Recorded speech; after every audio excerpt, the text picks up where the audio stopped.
Morning, folks. I'm Dave Canterbury with Self-Reliance Outfitters in the Pathfinder School, back in our series, Pathfinder Outdoor Cooking. What we're going to do today is we're going to cook another breakfast type meal, but I want to show you something that you can kind of be thinking about the next meal or subsequent meals as you're fixing this breakfast. And today, I thought we'd use this old classic Coleman stove, and this one is a 425C. I think it came from a yard sale for about 10 bucks.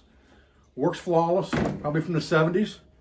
Got some gas in it already. Let's get this thing fired up, and then we'll talk about cooking cornmeal mush. Stay with me. And these old Coleman stoves are real simplistic. I like this one because the legs fold underneath, and that's what snaps the lid shut. And then you've got wings here that fold out to block wind if you need that. The grate comes out. There's a funnel inside for filling the fuel tank, and then the fuel tank stores inside as well. And it's got a rod or jet on the rod with a jet on the end of it, a fuel rod with a jet on the end of it, that shoots fuel into your burners. So basically, you just mount this on the outside, just like this, and there's two little slots that it mounts into. Get our funnel out from underneath there.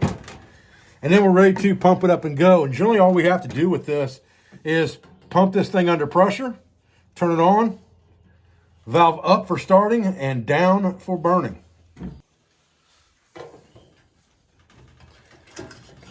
So we pump this a few times to pressurize the tank. And this is usually the failure mode on most of these old stoves. You find one at a yard sale or it's been used a lot, you'll find that the seal, the leather seal in this pump has gone bad. It's easy enough to replace, and you can buy the parts new.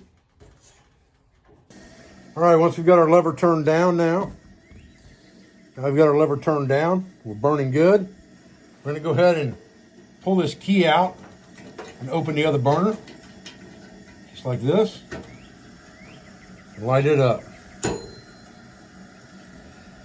And it's controlled by this key as far as how much fuel goes to that burner.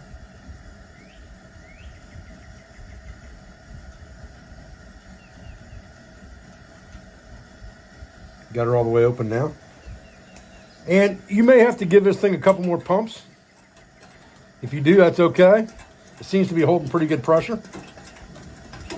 And then we are ready to put our grill rack on here. And it just sits on top just like that.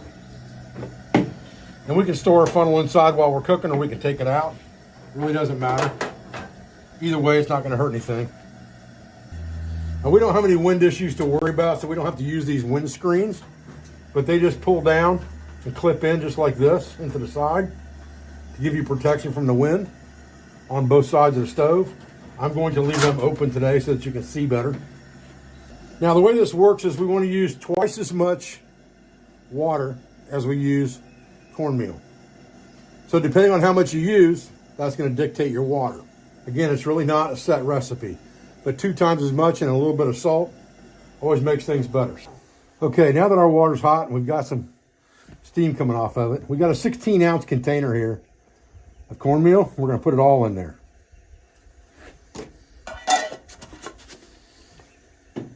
And we're going to add just a few more ounces of water to kind of equal things out. Get it about 3/4 of the way up our skillet. And then we're just going to begin to stir it slowly.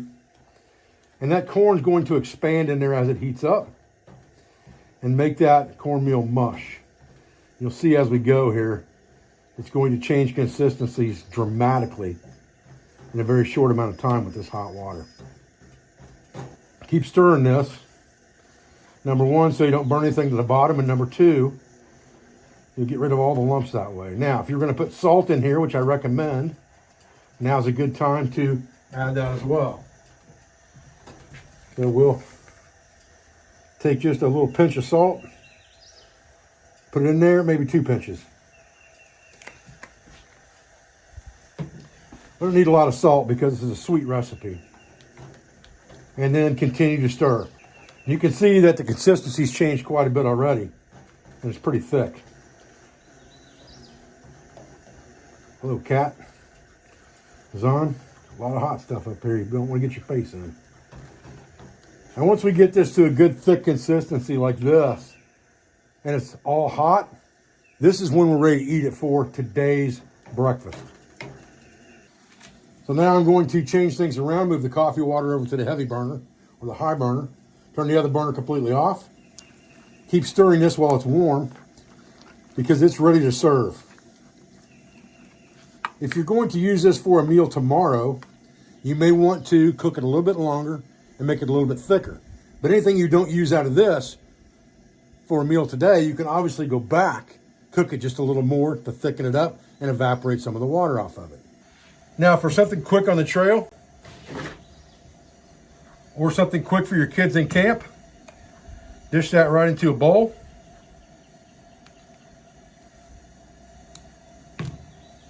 And top that with brown sugar. Just like that. I like a heaping helping of brown sugar. There you go. Now, that's ready to eat as is with a nice warm cup of coffee. So that's the next step in this puzzle, is making the coffee. So for our first meal here, go ahead and put some coffee water here.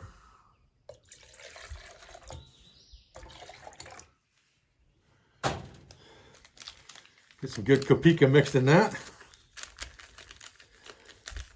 This Kopika coffee is absolutely my favorite, especially for the trail. Just easy to mix, just add water. Kind of a 3-in-1. You can find it on Amazon.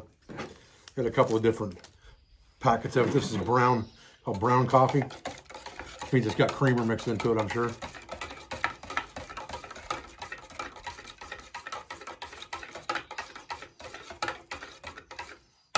All right. Now, good old cornmeal mush. Man, oh man.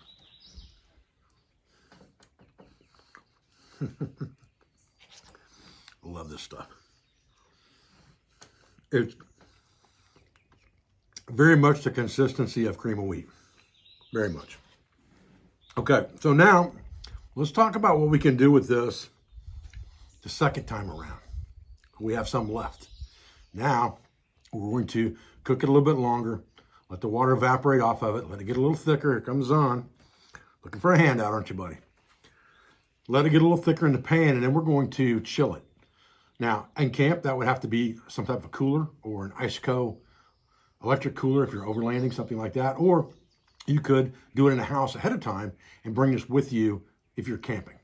So stay with me, and we'll get after that now.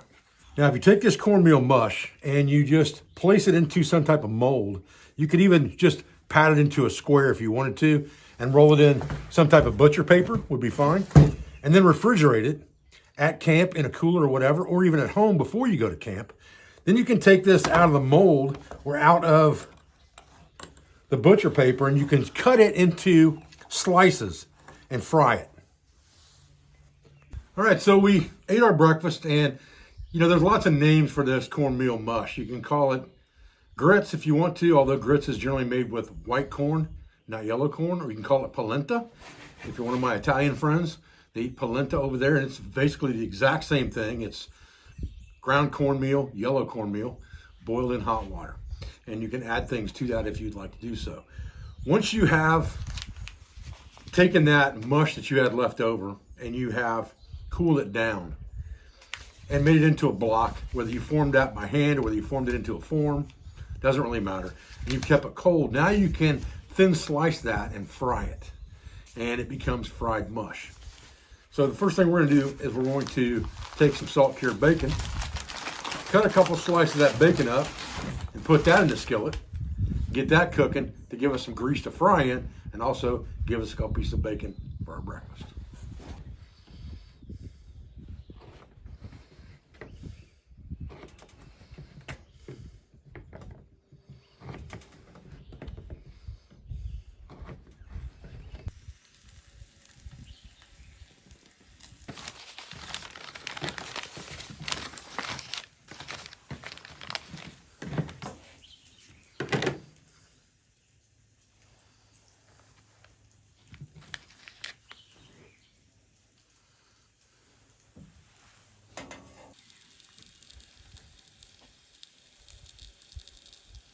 All right, that dude is looking like it's about ready to eat. I can see it starting to flake up a little bit right there. It's got a hard crust on it. About ready to go to the table with that bad boy for sure. All right. Piece of bacon here.